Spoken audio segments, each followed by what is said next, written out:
नमस्कार, आप देख रहे हैं युग करवट न्यूज और आपके साथ मैं हूं शोभा भारती। पेश है आज का हमारा न्यूज बुलेटिन। आइए नजर डालते हैं आज के हेडलाइंस पर। प्रधानमंत्री मोदी के पास नहीं अपनी कोई निजी कार, लेकिन फिक्स्ड डिपॉजिट में करते हैं निवेश। एक वर्ष में पीएम मोदी की संपत्ति में हुई बढ़ोतरी तो गृह मंत्री अमित शाह की संपत्ति घटी। गाजियाबाद के डीएम ने खुद फसल काटकर की क्रॉप कटिंग का शुभारंभ, किसानों से की पराली नहीं जलाने की अपील। गाजियाबाद के आरडीसी में बेरोजगार युवक युवतियों को ठगने वाले गिरोह का पर्दाफाश, लखनऊ से आई एसटीएफ की टीम ने मारा छापा। समाजवादी पार्टी की सरकार बनी तो हर जिले में लगेगी भगवान परशुराम की मूर्ति, सपा नेता मनोज पांडे ने की घोषणा। पिछले एक साल में प्रधानमंत्री नरेंद्र मोदी की संपत्ति में इजाफा हुआ है, जबकि गृह मंत्री अमित शाह की संपत्ति घटी है। दोनों ने अपनी संपत्तियों का ब्यौरा पेश किया है। प्रधानमंत्री के पास अपनी कोई निजी कार नहीं है, जबकि उनके पास 4 अंगूठियां हैं। पीएम मोदी ने काफी पैसा फिक्स डिपॉजिट कर रखा है। आपको यह जानकर आश्चर्य होगा कि अधिकतर भारतीयों की तरह प्रधानमंत्री नरेंद्र मोदी भी अपना पैसा बैंक में संभाल कर रखते हैं। उन्होंने अपनी कमाई का एक बड़ा हिस्सा टर्म डिपॉजिट और सेविंग अकाउंट में जमा कर रखा है। प्रधानमंत्री मोदी ने अपनी संपत्तियों का ब्यौरा सामने रखा है। 30 जून तक प्रधानमंत्री मोदी के पास कुल 17.5 करोड़ रुपए की चल संपत्ति थी। उनके पास 30 जून को 31,450 रुपए कैश मौजूद था। पिछले साल के मुकाबले में उनकी अचल संपत्ति 16.26% बढ़ी है। इस बढ़त के पीछे उनके वेतन से हुई बचत और फिक्स्ड डिपॉजिट में मिले ब्याज का दोबारा निवेश मुख्य कारण है। मोदी के बचत खाते में 30 जून को 3.38 लाख रुपए थे। उन्होंने स्टेट बैंक ऑफ इंडिया की गांधीनगर शाखा में फिक्स्ड डिपॉजिट कर रखा है। पिछले साल इसकी वैल्यू 1.27 करोड़ थी, जो 30 जून 2020 तक बढ़कर 1.6 करोड़ हो चुकी है। मोदी ने टैक्स बचाने वाली जगहों पर पैसा लगा रखा है। रिपोर्ट के मुताबिक प्रधानमंत्री के पास कोई देनदारियां नहीं है और उनके पास कोई कार नहीं है। उनके पास सोने की 4 अंगूठियां हैं। वह 8.4 लाख रुपए के राष्ट्रीय बचत प्रमाण पत्र के माध्यम से टैक्स सेविंग करते हैं। अपने जीवन बीमा के लिए 1.5 लाख रुपए का प्रीमियम चुकाते हैं। प्रधानमंत्री के पास राष्ट्रीय बचत प्रमाण पत्र के 7.61 लाख रुपए थे और जीवन बीमा प्रीमियम के रूप में 1.9 लाख रुपए का भुगतान किया। वहीं दूसरी तरफ गृह मंत्री अमित शाह की संपत्ति, जो कि पिछले साल तक 32.3 करोड़ रुपए थी, जून 2020 में घटकर 28.63 करोड़ रुपए रह गई है। डिक्लेरेशन के मुताबिक अमित शाह के पास 10 अचल संपत्तियां हैं, जिसकी कुल वैल्यू 13.56 करोड़ रुपए है। उनके पास कैश 15,814 रुपए और 1 करोड़ रुपए बैंक बैलेंस है। इंश्योरेंस, पेंशन पॉलिसीज मिलाकर कुल 13.47 लाख रुपए है। 2.79 लाख रुपए फिक्स डिपॉजिट में है, जबकि 44.47 लाख रुपए की ज्वेलरी है। 2020 में शेयर मार्केट में गिरावट की वजह से अमित शाह की संपत्ति में गिरावट दर्ज हुई है। ब्यूरो रिपोर्ट, युग करवट न्यूज। यूपी एसटीएफ ने गाजियाबाद के आरडीसी से एक ऐसे गिरोह के 12 लोगों को पकड़ा है, जो कंपनियों के एचआर अधिकारी बनकर बेरोजगार युवक युवतियों को नौकरी दिलाने का भरोसा दिलाते थे। फिर दी गई लिंक पर फॉर्म भरवाने के दौरान क्रेडिट कार्ड और डेबिट कार्ड से रुपए निकाल लेते थे। लखनऊ से आई एसटीएफ की टीम ने राजनगर के देविका चैम्बर से 4 लोगों को पकड़ा है। यूपी एसटीएफ की टीम ने फर्जी वेबसाइट बनाकर नौकरी के नाम पर ठगी करने वाले गिरोह का खुलासा किया है। इस गिरोह के सरगना समेत 12 लोगों को गिरफ्तार किया गया है।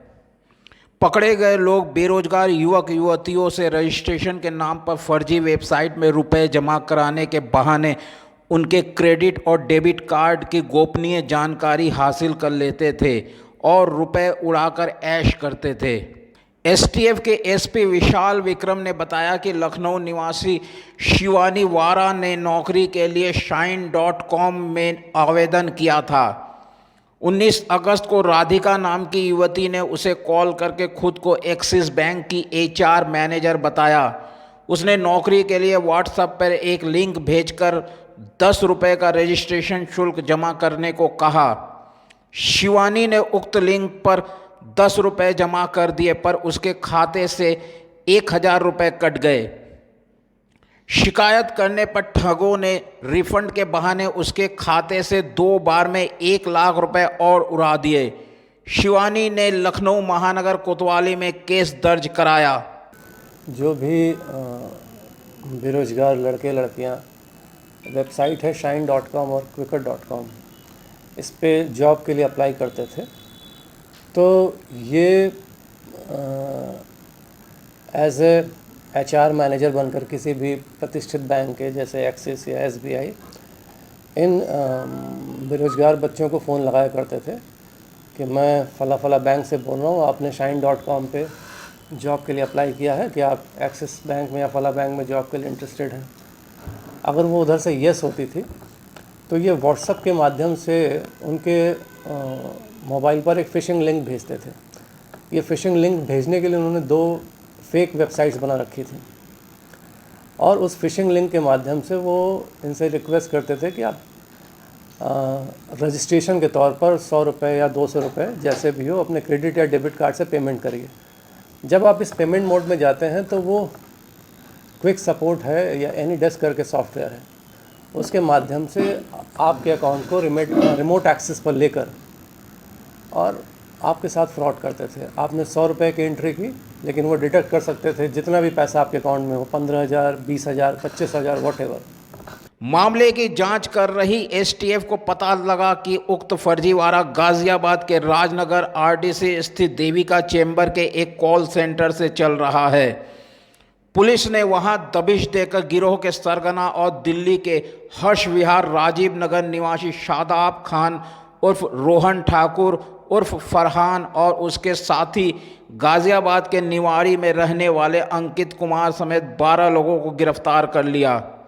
तो इसी संबंध में थाना महानगर पर एक FIR भी कायम हुई थी, जिसमें इस तरीके से फ्रॉड करते हुए करीब 90,000 रुपये निकाल लिए गए थे।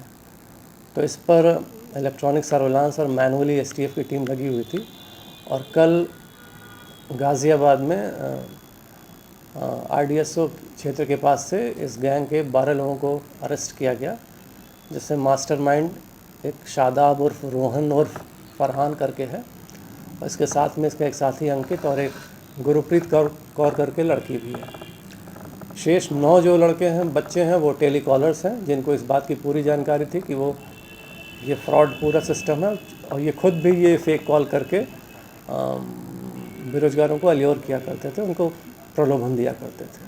पकड़े गए लोगों में गाजियाबाद के कविनगर का महबूब, मानसी, ज्योति, सिहानी नंदग्राम की गुंजन सैनी, मोदी नगर की शिवानी शर्मा, मुरादनगर की अना, प्राची और इमराना, सिहानी के हरवंश नगर चक्की वाली गली निवासी अर्पिता और दिल्ली के हर्ष विहार की गुरप्रीत शामिल है।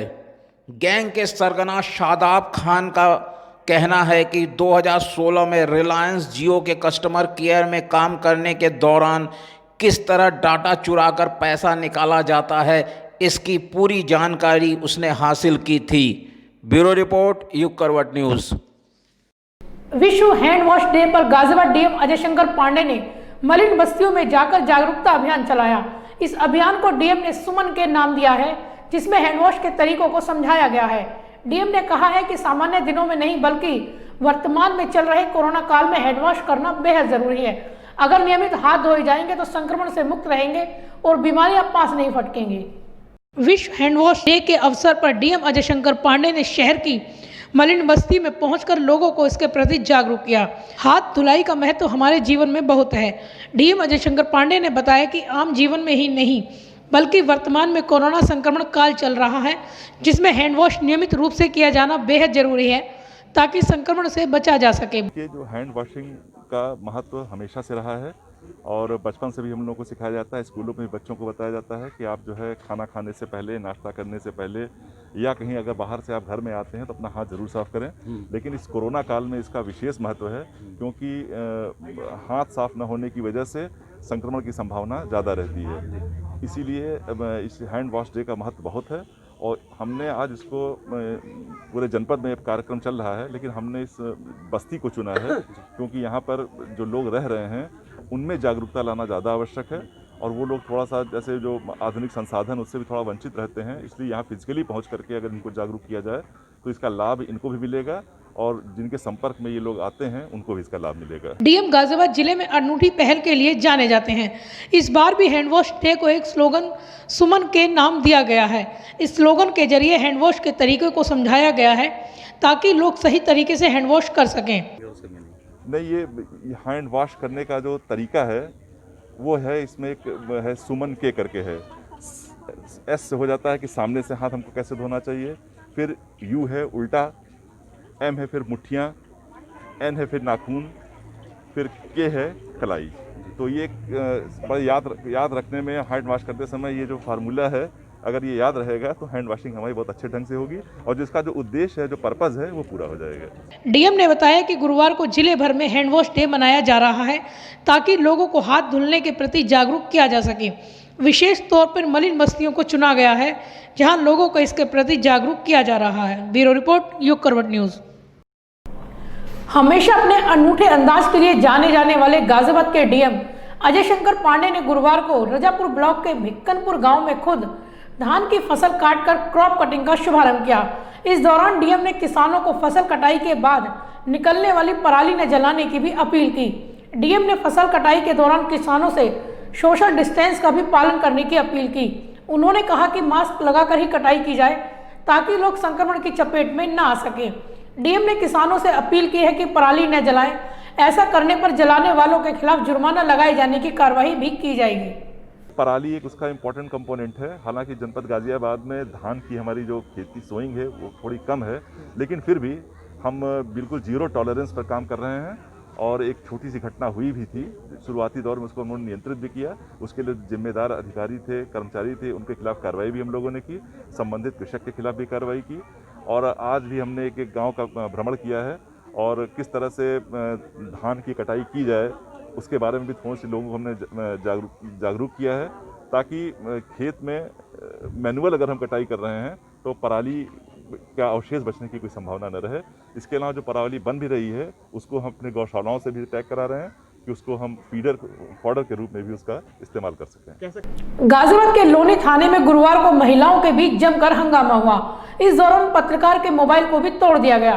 विवाद को सुलझाने के लिए पुलिस ने दोनों पक्षों को थाने बुलाया था। इस बीच एक पक्ष की महिला ने दूसरे पक्ष की एक महिला की जमकर पिटाई कर दी। इस दौरान पुलिस मूक दर्शक बनी रही।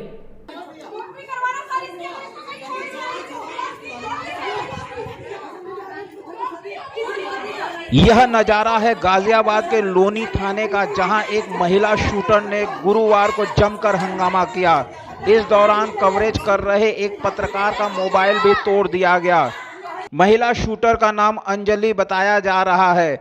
मामला यह है कि मोनिका चौधरी नामक एक महिला की उसके पड़ोस में रहने वाली सपना चौधरी के रिश्तेदारों से किसी बात को लेकर कहासुनी हो गई। मामला लोनी थाना पहुंचा, जहां पुलिस ने कार्रवाई की। गुरुवार सुबह दूसरा पक्ष सपना चौधरी के लोगों ने थाना लोनी पहुंचकर जमकर हंगामा किया और मोनिका चौधरी के खिलाफ तहरीर दी। इसके बाद सपना चौधरी शूटर अंजलि चौधरी को लेकर मोनिका के घर जा पहुंची और वहां भी जमकर हंगामा किया। वहां उन्होंने लोगों के साथ मारपीट भी की। पुलिस दोनों पक्षों को लेकर थाने पहुंची, जहां अंजलि ने थाने में हंगामा खड़ा कर दिया। इस दौरान घटना को कवरेज कर रहे एक पत्रकार का मोबाइल छीनकर अंजलि ने जमीन पर पटक दिया। ब्यूरो रिपोर्ट, युग करवट न्यूज। समाजवादी पार्टी प्रबुद्ध सभा के अध्यक्ष व पूर्व मंत्री मनोज पांडे का कहना है कि अगर समाजवादी पार्टी की सरकार बनी तो हर जिले में भगवान परशुराम की प्रतिमा लगाई जाएगी। उन्होंने कहा कि योगी आदित्यनाथ की सरकार के दौरान पूरे प्रदेश में ब्राह्मणों की हत्याएं की जा रही हैं। उन्होंने ब्राह्मणों से एकजुट होकर उनके खिलाफ हो रहे अपराधों का विरोध करने की अपील की। समाजवादी पार्टी की प्रबुद्ध सभा की एक महासभा का आयोजन गाजियाबाद में किया गया। महासभा में प्रबुद्ध सभा के प्रदेश अध्यक्ष पूर्व कैबिनेट मंत्री मनोज पांडे का भव्य अभिनंदन किया गया। प्रबुद्ध सभा के प्रदेश अध्यक्ष पंकज शर्मा, वरिष्ठ सपा नेता अभिषेक गर्ग, राष्ट्रीय व्यापार मंडल के कोऑर्डिनेटर राकेश शर्मा आदि ने प्रतीक चिन्ह भेंट कर उनका स्वागत किया। महासभा को संबोधित करते हुए मनोज पांडे ने कहा कि आज परशुराम, चाणक्य और सुदामा के वंशज ब्राह्मण उत्तर प्रदेश में खुद को असुरक्षित महसूस कर रहे हैं। सभी ब्राह्मणों को एकजुट होकर इस अन्याय का मुकाबला करने के लिए तैयार होना पड़ेगा। उत्तर प्रदेश की वो 150 ऐसी विधानसभाएं हैं जहां अगर ये समाज साथ नहीं खड़ा है तो लोग सपना देखना बंद कर देंगे कि वो उत्तर प्रदेश की विधानसभा या देश की लोकसभा में पहुंचने का भी काम करेंगे। ये हैसियत है ब्रह्म समाज की। लेकिन कहीं ना कहीं ये दिक्कतें रही हैं कि हमको तोड़ा गया, हमको अलग किया गया, हमारी एकता में विघ्न डाला गया और तमाम तरीकों से हमें कमजोर करने का प्रयास किया गया। मनोज पांडे ने हालिया घटनाओं का जिक्र करते हुए कहा कि झांसी, बाराबंकी, प्रयागराज, महोबा, हरदोई समेत कई जनपदों में ब्राह्मणों की हत्याएं हुई है। प्रदेश की 150 सीटों पर ब्राह्मण सीधे सीधे प्रभाव रखता है। उत्तर प्रदेश में 14 से 18% ब्राह्मणों के सहारे ही सरकार बनती है। लेकिन कुछ लोग हमले पर हमला करना चाहते हैं, कुछ लोग डरा करके, कुछ लोग दबा करके, और कुछ लोग इसी भ्रम में भी पलते हैं कि हम इस समाज को बरगला करके भी वोट ले लेंगे। हम उनसे कहना चाहते हैं, ये समाज गुरु रहा है, इस समाज ने पूरे विश्व को रास्ता दिखाने का काम किया। ये राजा तो नहीं रहा, लेकिन ये सचेतक जरूर रहा है, और जिसके साथ ये सचेतक रहा है वो राजा कभी कमजोर नहीं हुआ, और जिस राजा को इस सचेतक ने छोड़ दिया वो दोबारा राजा बन नहीं पाया। यही इतिहास नहीं सकता। और इसलिए इस इतिहास को, अपने इस गरिमापूर्ण इतिहास को हमें याद करना हो तो सवाल तो उठेंगे। मनोज पांडे ने घोषणा की है कि यदि प्रदेश में होने वाले विधानसभा चुनाव के बाद समाजवादी पार्टी की सरकार बनती है तो हर जनपद में भगवान परशुराम की प्रतिमा लगवाई जाएगी। इससे पहले 5 ब्राह्मणों ने शंखनाद और मंत्रोच्चार के साथ महासभा का शुभारंभ किया। ब्यूरो रिपोर्ट, युग करवट न्यूज। पराली जलने की घटना में एक लेखपाल को सस्पेंड करने के बाद जिले के लेखपालों में अफरा तफरी मच गई है। किसानों को पराली जलाने से रोकने के लिए लेखपाल जहां ढोल ताशे के जरिए मुनादी करा रहे हैं तो वहीं मंदिर मस्जिद से भी अनाउंसमेंट कराया जा रहा है। दुकानों पर जहां भी लोग इकट्ठे होते हैं तत्काल वहां पहुंचकर लोगों को समझाया जा रहा है। इतना ही नहीं, पोस्टर लगवाए जा रहे हैं जिसमें लोगों को पराली जलने से होने वाले नुकसान और कानूनी कार्रवाई का भी डर दिखाया जा रहा है। जिले में बढ़ते प्रदूषण को रोकने के लिए जिला प्रशासन काफी सतर्कता बरत रहा है। इन दिनों धान की फसल की कटाई का सीजन शुरू हो गया है, जिससे बड़े पैमाने पर पराली निकलती है। किसान इस पराली को न जला सकें, इसके लिए जिला प्रशासन खासी सतर्कता बरत रहा है।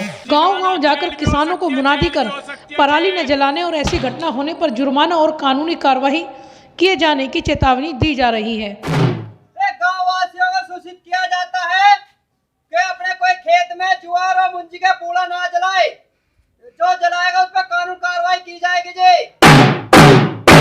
पराली जलाने की घटना रोकने के लिए संबंधित क्षेत्र के एसडीएम, तहसीलदारों और अपने अपने क्षेत्र में लेखपालों को जिम्मेदारी दी गई है ताकि वे ऐसी घटनाओं की रोकथाम के लिए प्रभावी कदम उठा सकें। किसानों को जागरूक करने के लिए लेखपाल कई अनूठे तरीके अपना रहे हैं। लेखपाल गांव-गांव जाकर किसानों को ढोल ताशे से मुनादी कर पराली न जलाए जाने की अपील कर रहे हैं, तो वहीं मंदिर मस्जिद से भी अनाउंसमेंट किया जा रहा है। पूजा आरती के समय लोगों को पराली न जलाने की अपील की जा रही है। प्रचार प्रसार करने के लिए लेखपालों ने पूरी ताकत झोंक दी है, जिसमें बाइक, ई रिक्शा, दुकानों पर जाकर लोगों को जागरूक करने का काम भी अधिकारी कर रहे हैं। बता दें, बुधवार को डीएम अजय शंकर पांडे ने कुशलिया गांव में पराली जलाने की घटना होने पर लेखपाल को सस्पेंड कर दिया था। डीएम की इस कार्रवाई से लेखपालों में हड़कंप मच गया और वह पराली जलाने की घटना न हो, इसके लिए हर संभव प्रयास में जुट गए हैं। ब्यूरो रिपोर्ट, युग करवट न्यूज। गौतम बुद्ध नगर की थाना बिसरक पुलिस ने एक युवक को गिरफ्तार कर उसके पास से 59,18,000 रुपए नकद बरामद किए हैं। पूछताछ के दौरान पुलिस को पता चला है कि वह युवक मुंबई में रहने वाले एक एक्सपोर्ट गारमेंट कंपनी के मालिक के यहां से पैसा चोरी करके लाया था। गुरुग्राम निवासी एक युवक ने गुरुवार को मोदी नगर में अपनी मौसेरी बहन के सामने शादी का प्रस्ताव रख दिया। प्रस्ताव ने मानने पर युवक ने मौसी के घर पर अपने हाथ की नस काट ली। इस घटना से घबराए परिवार ने युवक को तत्काल पुलिस के हवाले कर दिया, जहां पकड़े जाने पर भी युवक का हंगामा जारी रहा। पुलिस ने बताया कि आरोपी की मौसेरी बहन तलाकशुदा है और उससे 5 साल बड़ी है। युवक अपनी मौसेरी बहन से एक तरफा प्रेम करता है, लेकिन जब बहन ने शादी से इनकार कर दिया तो उसने गुरुगांव से आकर मोदीनगर में मौसी के घर पहुंचकर चाकू से हाथ की नस काट ली। जिले में इन दिनों चोरों के हौसले बुलंद हैं। आए दिन चोरी की घटनाओं से लोग परेशान हैं। गुरुवार को मोदीनगर में एक साइकिल चोर को पब्लिक ने रंगे हाथों पकड़ लिया और उसकी जमकर धुनाई कर दी। फिर उसके बाद उसे पुलिस को सौंप दिया गया। चोर के पास कई चाबियां बरामद हुई हैं। हालांकि पुलिस ने इस मामले में अधिक जानकारी नहीं दी, लेकिन इस चोर के पकड़े जाने से स्थानीय लोगों ने राहत की सांस ली है। लोगों का कहना है कि इससे चोरी की घटनाएं रुक सकेंगी। मोदीनगर में एक महिला ने कॉलोनी में ही ट्यूशन पढ़ाने वाली महिला के भाई पर 6 साल के मासूम के साथ मारपीट व कुकर्म करने का आरोप लगाया है। पीड़िता की मां ने बताया कि उसने जब बच्चे की जांच सरकारी अस्पताल में कराई तो मामले का खुलासा हुआ। महिला ने आरोप लगाया है कि आरोपित परिवार दबंग है। इस कारण उन्होंने न तो उसकी रिपोर्ट दर्ज होने दी और उल्टा उसे जान से मारने की धमकी भी दी जा रही है। मेरा लड़का 2 घर छोड़ के पड़ोस में ट्यूशन के लिए जाता था, तो वहाँ पे उसके भाई मतलब जिसके पास ट्यूशन पढ़ने जाता था वो लड़की घर पर नहीं थी। वो घर से बुला के लेके गया। उसने अकेले में मेरे लड़के के साथ मार पिटाई करी 2.5 घंटे तक, और वो हमारे बुलाने के बाद में भी उसने भेजा नहीं और हमें लड़का नंगा मिला और उसके सारे शरीर पर दाग हैं। उसके साथ बलात्कार करने की कोशिश करी उसने। नए कृषि कानूनों के प्रति किसानों को जागरूक करने के लिए भाजपा सरकार के मंत्रियों व सांसदों ने मोर्चा संभाला हुआ है। मोदीनगर के भोजपुर ब्लॉक में भाजपा सांसद सतपाल सिंह ने गुरुवार को किसानों को नए कृषि कानूनों के बारे में जानकारी दी। उन्होंने कहा कि दोनों कानून किसानों के लिए हित में साबित होंगे। विपक्षी दल किसानों को बरगलाने का काम कर रहे हैं। नए कानून के तहत किसान कहीं भी अपनी फसल को बेच सकते हैं। मंडी के अंदर 10 रुपए हो गया तो भी आपको 15 रुपए ही करार के आपको देना होगा। हो सकता है कि आपने करार 15 का किया, रेट जो है मंडी के अंदर 30 रुपए हो गए। जितना ज्यादा परसेंटेज बढ़ेगा उतना ही परसेंटेज किसान को भी देना पड़ेगा। ये करार है। हमारे झगड़ा होता है, जमीन पे कोई अधिकार नहीं कर सकता, और उस झगड़े का अगर निपटारा करना है, आज अपना किसान करता तो कुछ हमको नहीं है। इस कानून ने ये सुविधा दी कि जो है किसान या व्यापारी जिसको भी लगता है वो जाकर के एसडीएम के यहाँ, हमारा एसडीएम मोदीनगर में बैठता है, जाकर के अपना जो है वहां पर जो है अपना विवाद दे सकता है। सरकार ने कानून में कहा एसडीएम कितना भी व्यस्त हो 30 दिन में उसका फैसला देना होगा। गाजियाबाद के मोहन नगर इलाके में गुरुवार दोपहर बाद रेलवे लाइन के पास झुग्गी में भयंकर आग लग गई। आग लगने से कई झुग्गियां जलकर राख हो गई। हालांकि इस आग में कोई हताहत नहीं हुआ, लेकिन झुग्गियों में रखा सामान जलकर राख हो गया। लोगों ने बड़ी मुश्किल से आग पर काबू पाया। तो फिलहाल आज के लिए बस इतना ही। गाजियाबाद और आसपास की खबरों के लिए देखते रहिए युग करवट न्यूज और विस्तार से खबरों को जानने के लिए पढ़िए युग करवट न्यूज़पेपर। सब्सक्राइब कीजिए युग करवट। नमस्कार।